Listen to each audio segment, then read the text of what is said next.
और इस बीच बंगाल के पूर्वी मेदिनीपुर से बड़ी खबर सामने आ रही है, जहां पर एनआईए की टीम पर हमला हुआ है। एनआईए की टीम जहां भूपत नगर में आरोपी को पकड़ने गई थी, एनआईए की टीम पर पथराव और गाड़ियों में तोड़फोड़ की खबर सामने आ रही है। हमले में 2 एनआईए अफसर घायल हो चुके हैं।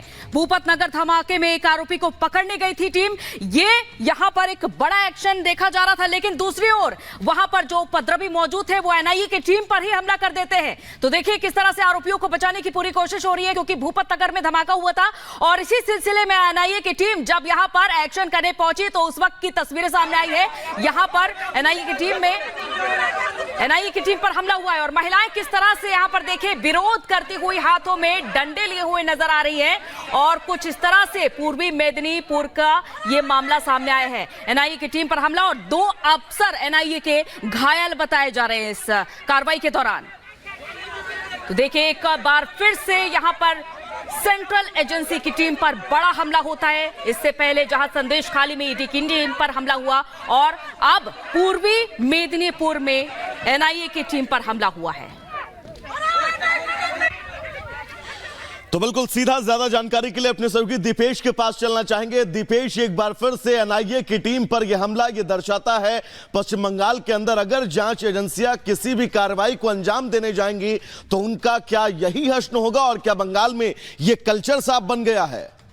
देखिए, इसका उदाहरण साफ तौर पर हमें संदेश खाली में देखने को मिला था कि जब किस तरह से ईडी की टीम पर हमला हुआ और उसके गुनाहगार को अब गिरफ्तार भी कर लिया गया। लेकिन एक बार फिर एनआईए की टीम पर अब इस तरह का हमला पूर्वी मिदनापुर में होता हुआ नजर आया है। पूर्वी मिदनापुर के भूपति नगर का यह पूरा मामला है, जहां पर एनआईए की टीम कार्रवाई करने के लिए पहुंची हुई थी। 2022 का यह पूरा मामला है, जब एक ब्लास्ट के मसले को लेकर गिरफ्तारी होनी थी, जांच पड़ताल होनी थी और उसी को लेकर जब टीम वहां पर पहुंची तो स्थानीय नेताओं के द्वारा किस तरह से उपद्रव किया गया, एनआईए की टीम पर पथराव हुआ, तोड़फोड़ हुई। एनआईए की गाड़ी भी आप देख सकते हैं जो वहां खड़ी हुई है, उसके शीशे भी टूटे हुए नजर आ रहे हैं। यह इस बात की तरफ इशारा करता है कि लगातार इसी तरह से जो जांच एजेंसियां हैं उन पर हमला होता रहा है। संदेश खाली में भी हमने देखा ईडी टीम पर कैसे हमला हुआ, उसके बाद अब एनआईए की टीम पर हमले की जो खबर है वो निकलकर सामने आ रही है। बहुत ज्यादा वक्त नहीं गुजरा है वैभव, मुश्किल से 3 से 4 महीने हुए गए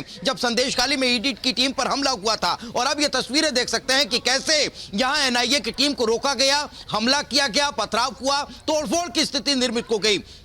2022 के एक मसले को लेकर जब यहां पर टीम पहुंची हुई थी और टीम का मकसद सिर्फ इतना सा था कि गिरफ्तारी करनी है, जांच पड़ताल हो रही है, ब्लास्ट का मसला था और उसमें जब एनआईए की टीम यहां पर कार्रवाई करने के लिए पहुंची तो स्थानीय नेता किस तरह से लोगों को ढाल बनाकर, महिलाओं को ढाल बनाकर एनआईए की टीम को जांच करने से रोक रहे हैं, एनआईए की टीम पर पथराव कर रखे हैं, हमला कर रखे हैं, उसका जीता जागता बिल्कुल दीपेश। लेकिन इससे पहले संदेश खाली का जिसका जिक्र आपने भी किया, वहां पर भी ईडी के अधिकारियों पर हमला हुआ था और उसके बाद सीबीआई ने बाकायदा शिकायत भी दर्ज की थी, जिसमें वहां के संदेश खाली के आरोपी शाहजहां शेख की गिरफ्तारी भी हुई थी।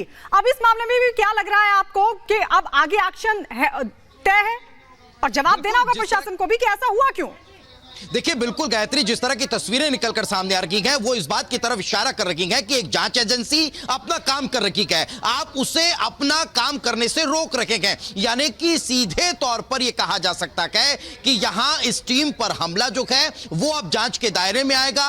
किसके शय पर यह हमला हुआ है, कौन ढाल इन महिलाओं को बना रहा था, वो सारी चीजें निकलकर सामने आएगी। क्योंकि इसी तरह की तस्वीर हमने संदेश खाली में उस वक्त देखी थी जब ईडी की टीम जांच पड़ताल के लिए पहुंची थी। कैसे संदेश खाली के आरोपी ने आम लोगों को ढाल बनाया, ईडी पर हमला करवाया और उसके बाद गुनाहगार अब गिरफ्त में गए। लेकिन अब जब एनआईए की टीम पर हमला यहां पूर्वी मिदनापुर के भूपति नगर में देखने को मिला है, वो इस बात की तरफ इशारा कर रहा है कि एक बार फिर अब जांच पड़ताल जो है वो इस पर तेज होती हुई नजर आने वाली है और इसके पीछे जो कोई भी है वो अब रडार पर होगा जांच एजेंसियों की। दरअसल आपको बता दें गायत्री की ये 2022 का मामला है जब ब्लास्ट हुआ था और उस ब्लास्ट के मसले को लेकर टीएमसी के नेता पर आरोप लगा था, उसी जांच के लिए एनआईए की टीम यहां पर पहुंची। और जब जांच करने के लिए एनआईए की टीम पहुंच रही थी तो टीम को रोका गया, गाड़ी पर पथराव हुए, उपद्रव हुआ और यहां तक कि शीशे भी कार के टूटे हुए नजर आ रहे हैं। यह इस बात की तरफ इशारा कर रहा है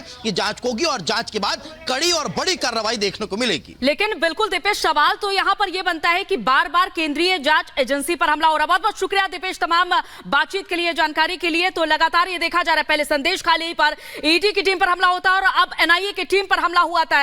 यानी कि इससे समझा जा सकता है कि जब जब टीएमसी के नेता जांच पड़ताल के लिए, पूछताछ के लिए बुलाए जाएंगे तो उन पर हमला किया जाएगा। यहां उपद्रवियों को कितनी सह मिल रही है इन तस्वीरों में देखा जा सकता है कि यहां पर देखिए बड़ी संख्या में महिलाएं हाथों में लाठी लिए हुए मौजूद हैं।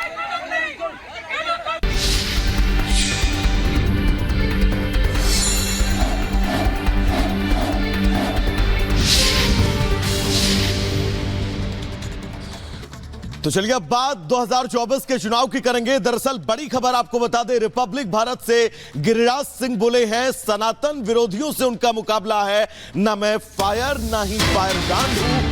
देश मोदी के नाम पर चुनाव लड़ रहा है। लालू जो चाहेंगे वही पप्पू के साथ होगा। लालू अब बेटियों